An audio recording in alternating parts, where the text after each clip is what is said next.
बिस्मिल्लाहिर्रहमानिर्रहीम। अस्सलाम वालेकुम। उम्मीद करती हूँ आप लोग खैरियत से होंगे। क्विक एंड ईज़ी मील्स की सीरीज़ में आज मैं आपके साथ शेयर कर रही हूँ टमाटर चिकन की एक आसान और मज़ेदार रेसिपी। टमाटर चिकन बनाने के लिए हमें जो इंग्रेडिएंट्स रिक्वायर्ड हैं वो ये हैं: लहसुन अदरक का पेस्ट, कश्मीरी लाल मिर्च पाउडर, हल्दी, कुटी हुई मिर्च और नमक। सबसे पहले मैंने एक पैन में लिया ऑयल और उसमें जिंजर गार्लिक पेस्ट को हल्का सा फ्राई कर लिया ताकि उसका कच्चापन निकल जाए। फिर मैंने इसमें चिकन ऐड कर दी। चिकन तकरीबन 1 केजी है जिसको मैंने 8 पीसेस में कटवाया हुआ है। आपने नोटिस किया होगा कि मैं बहुत कम ऑयल में खाना पकाती हूँ और हेल्थ पॉइंट ऑफ व्यू से मैं आप सबको भी यही रिकमेंड करूँगी। कम ऑयल डालने से खाने के टेस्ट पे कोई फ़र्क नहीं पड़ता, लेकिन हाँ, मेरा थंबनेल बहुत खूबसूरत नहीं बनता। चिकन के साथ ही मैंने उसमें सारे मसाले भी ऐड कर दिए जो कि मैं आपको पहले ही दिखा चुकी हूँ। बस अब हमें चिकन को थोड़ा सा भूनना है जब तक कि उसका कलर चेंज हो जाए और मसाला थोड़ा सा पक जाए। अगर मसाला जलने लगे तो उसमें पानी ऐड कर दें।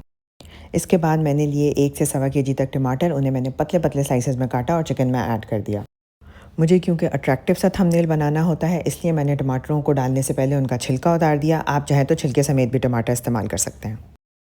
टमाटर ऐड करने के बाद पैन को कवर करके 7 से 10 मिनट के लिए चिकन को पकाएं ताकि चिकन कम्प्लीटली कुक हो जाए। जितनी देर में चिकन पकेगी हम एक और ड्राई मसाला तैयार करेंगे, जिसके लिए मैंने लिया साबित काली मिर्च, साबित गोल धनिया, ज़ीरा और कसूरी मेथी। इन सारे स्पाइसेस को हल्का सा ड्राई रोस्ट करें जब तक कि वो फ्रेग्रेंट हो जाएं। फिर इन्हें रूम टेम्परेचर पे आने के लिए छोड़ दें। हमें इसका एक दरदरा सा मसाला पीसना है, जिसके लिए मैंने तो हावन दस्ता इस्तेमाल किया, आप चाहें तो ग्राइंडर इस्तेमाल कर लें।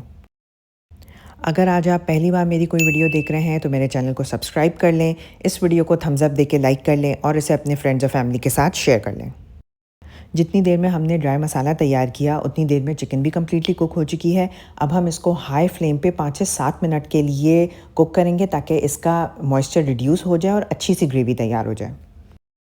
इसी स्टेज पे हमने जो ड्राई मसाला प्रिपेयर किया था वो भी इसमें ऐड कर देंगे और उसे अच्छी तरह मिक्स कर लेंगे। इस ड्राई मसाले से इस सालन में बहुत अच्छी सी खुशबू आ जाती है। इस सीरीज़ में मैं जो आपके साथ रेसिपीज़ शेयर कर रही हूँ वो इतनी तेज़ी से बन जाती हैं कि मेरी तमाम तर कोशिश के बावजूद मेरी वीडियोस 3 मिनट से ऊपर नहीं जा पाती। ऐसी सिचुएशन में मैं आप लोगों के ऊपर रिलाय कर रही हूँ कि आप मेरी वीडियोस लोगों के साथ ज़्यादा से ज़्यादा शेयर करें ताकि मुझे व्यूज़ अच्छे मिलें। फाइनली जब टमाटर चिकन का एक्सेस पानी रिड्यूस हो जाए और थिक सी ग्रेवी रह जाए तो इसे हरे धनिया, हरी मिर्चों के साथ गार्निश करें और किसी भी पुलाव या रोटी के साथ सर्व करें।